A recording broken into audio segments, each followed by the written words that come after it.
mga bossing, kung ano yung sagot niya, hindi magkaibigan si Sara at si President Marcos na daw po, mga bossing. O eto, malupit din ito. Ito talagang wala nang yung mga umaasa pa ng unit team. Ako ho yata ang pinakahuling tao na umasa na magkakaayos ang unit team eh. O wag na. O eto po, wag na dahil mismong kay Taylor Swift na. Ay, kay Sir Jorge Edralin, sabi niya Taylor Swift.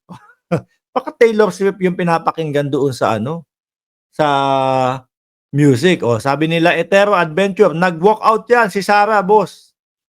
Sabi, sabi ng mga DDS, ay naku, ang galing talaga ni Sara. Ha? Ang galing. Doon sa loob, eh, walang masabi. Pero dito sa interview, madami po. Oh. Sa statement ko, no, na kapareho lang ito nung nangyari noong nakaraang taon. Nung nakaraang taon, ang drama ay confidential funds. Ngayon naman, ngayong taon naman ito na namang sa Committee on Good Governance. Ma'am, you did not take an oath during your... Ayan. Yes, rightly so. Kasi nagpadala sila ng rules at pinag-aralan ko yung rules nila. Nakalagay doon sa rules nila na witnesses lang yung mag-o-oath. Eh, paulit-ulit na sinabi kanina na resource person. Oh, let's say, sabihin na natin, witnesses lang. O, tapos biglang meron, pati resource person din. Kung ikaw, kumpiyansa ka doon sa sasabihin mo na hindi ka maaaring makasuhan, no? Kung ikaw, kumpiyansa ka na totoo yung mga sasabihin mo, ay, okay, walang pakialam. O, mag-o-oath ako. Di ho ba? Ako. So sabi ko, bakit naman ako mag-oath na resource person ang sinabi sa akin? Malaki po ang pinagkaiba ng witness saka resource person. May nabalik pa yung impeachment. Sabi niyo ma'am, prelude na to sa Oh, yeah. Very obvious. Very obvious yung kanilang ginagawa na nagpa-practice sila o anong gagawin nila para sa impeachment. Hindi ko masabi yan.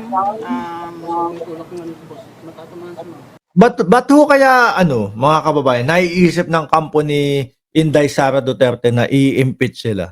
Siguro, ramdam na din ho nila, mga kababayan, doon sa, kumbaga, kung ano yung nagiging trabaho nila at kung paano nila ginagampanan ang trabaho nila bilang Vice Presidenta at Office of the Vice President. Nako, mukhang alanganin na tayo sa taong bayan. Sabihin natin, unahan na natin na gusto tayong ipa-impeach. Hindi ko masabi yan na kung mag-prosper or hindi. Pag nandyan na, sasagutin natin, then iwan na natin sa Congress. Ma'am, pero hindi mo ba kayo sa mga binanggit sa privilege speech yung gagawin nilang basihan for the, sabi ninyo ay impeachment possible. Ano po yung magiging tugon po ninyo doon sa mga nabanggit?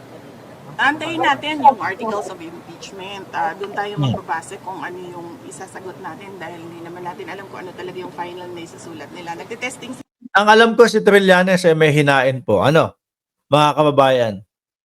Si dating Senador Trillanes may hinaing impeachment. Hinihintay ko lang ho ang sagot nung kampo ni dating Senador Trillanes, mga kababayan, at makakapanayan po natin ulit siya dito sa ating channel. Sila ngayon kung ano yung gagawin nila. But how do you say, ma'am, na testing po ito for impeachment? Oo.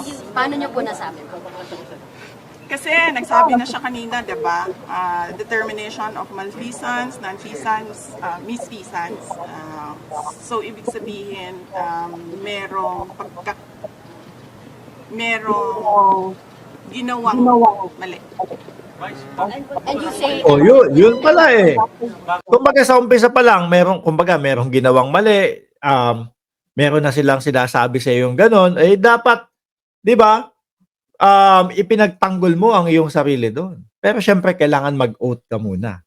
Yun ang dyan batas dyan. Yun ang rules ho dyan mga boss. Kayo sa mga congressman, kahit alam nyo na Naku, naisip ko mga kababayan, malamang po ito gamitin. No?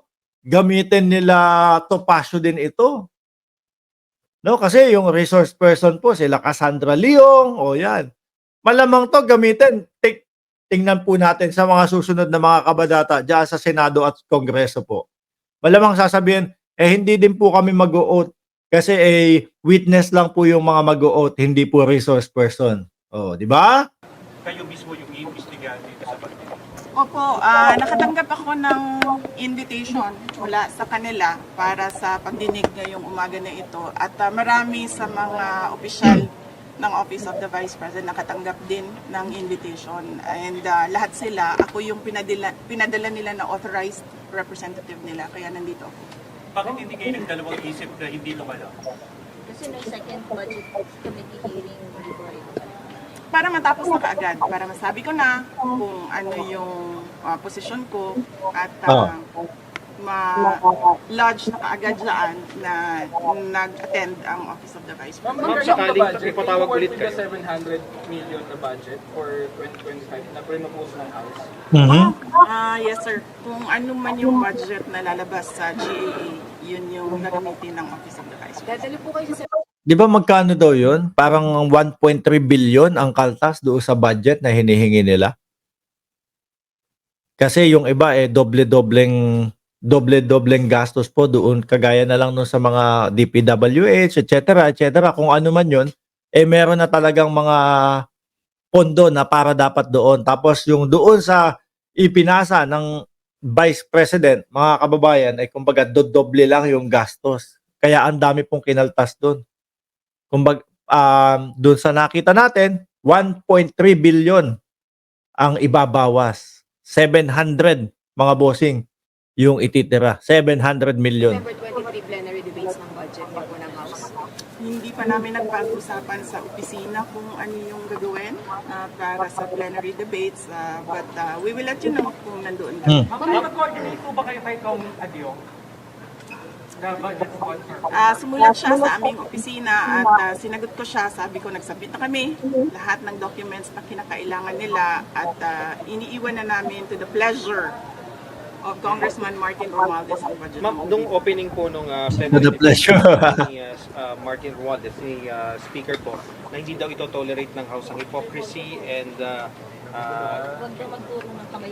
Pakahaba. turo ng kamay, Mga ng mga daliri, yung kamay. misuse of funds. O yun yung ginagawa nila ngayon di ba? Nagtuturo sila ng daliri nila. Ilang daliri yung nandyan sa loob ngayon na ginawa ko daw. Ma'am, kung hindi kayo patatakbo ng 20. Kailangan lang naman po nun explanation, mga kababayan. Di ba? Kailangan yun explanation, mga bossing. Kagaya na lang nung 73 million na sinasabi po ng COA. Hindi ka tanggap-tanggap itong paggamit doon sa 73 million noong confidential fund. Kumbaga, hindi para dapat dyan yan. Kailangan ng explanation. Pag na-explain, lusot. 28, tatakbo kayo ng 2025. Sandali, sir. Ang layo ng 2034. 20 hindi ako tatakbo sa 2025 election. Ano yung may topak ba yung ano doon? Ano naman tatakbuhin ng Vice Presidente sa 2025? Yung nagtanong, 2025, tatakbo ka po ba ng 20? Wala namang eleksyon ho ng presidente. Mga kababayan, sa 2025. Natural, 2028 yan. Magpapahinga ako for midterm election. Ma'am, ang nasabi pala ni Speaker is yung hindi daw rin ito tolerate ang hypocrisy and evasion. Ano pong reaction nyo doon? Pero wala naman po siyang pinangalanan. Malamang ako yon dahil tinatanong ninyo ako ngayon about Parang si Senator Bato de la Rosa din po pala, ano? Umiiyak na, tawag dito, umaaray na, hindi pa nasusugatan. So, siya na mismo ho nagsabi, malamang ako yon. Pero mga kababayan, mukhang mahaba pa po itong interview na ito. Sa dulo po niyan, hindi na kami nag-uusap, hindi kami friend. Ayan po mga bossing, pinaikli na po natin.